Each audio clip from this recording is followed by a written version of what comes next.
Okay, so there's something that is happening in the Kenyan industry, whereby motorcycle industry, whereby we have these electric motorcycles that are not fit for human consumption. And why? Why would an electric motorcycle not fit for human consumption? Let me start with this.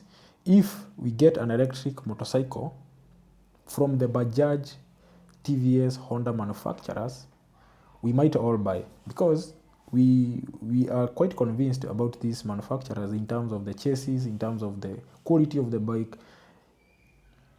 If they made an electric motorcycle, we'd rather buy those, because they have proven their shocks, they have proven their bikes last long.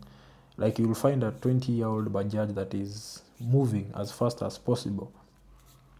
For the electric motorcycles, what are they doing? These electric motorcycles, the build quality is so low. If you find an electric motorcycle with that has been involved in an accident, the bike is shattered.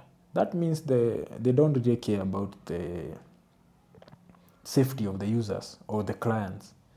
Point number 2, inexperienced riders. You're getting, like, let's say you are laid off from your job today, tomorrow you go and buy an electric motorcycle and say, I'm starting to do electric services. So they are giving these bikes to people who are inexperienced, which in turn risks the life of these clients who are being carried.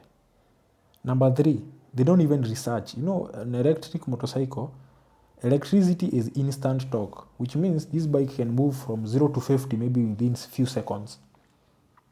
A fuel motorcycle, from 0 to 50, it might take forever, maybe 1 minute. All right? It has to build up speed.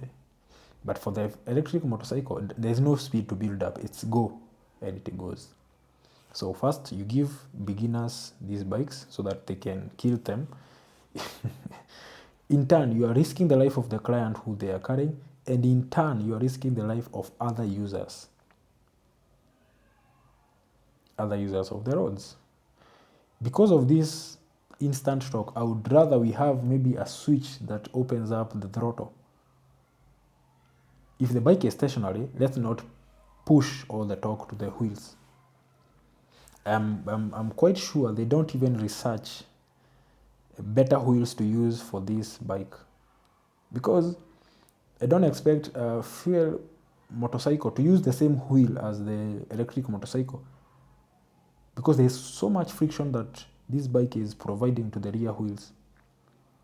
So what I would expect is for you to open the throttle, for you to get this instant torque, let's have a secondary button that maybe let's have some ECU that monitors. If the bike is stationary, let's not give the instant torque. Let's give maybe 10% or 20% of the torque, so that the bike cannot just go. If you're in a traffic and you're resting the throttle on the handlebars, and then something happens and you twist on an electric motorcycle, it's gone. You rear end someone, you risk lives, you do all this. And I'm very sure even at 80 kilometers per hour, the electric motorcycle, there's an emergency, it can't stop. Even the fuel motorcycle, the same issue, it can't stop. So what should be done? The solution is simple. For you to ride an electric motorcycle, you need to have a license for the fuel motorcycle. That would very, very much help this industry. And the most people you are trying to help is the clients who are victims for carelessness.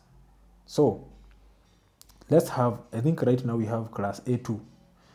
Class A2 should be a class for fuel motorcycles, less than 150cc, less than 200cc. Let's move on to A3, tuk-tuks. Let's move on to A4, electric motorcycles. For you to get an A4, you need an A2, because an electric motorcycle is quite dangerous than a fuel motorcycle.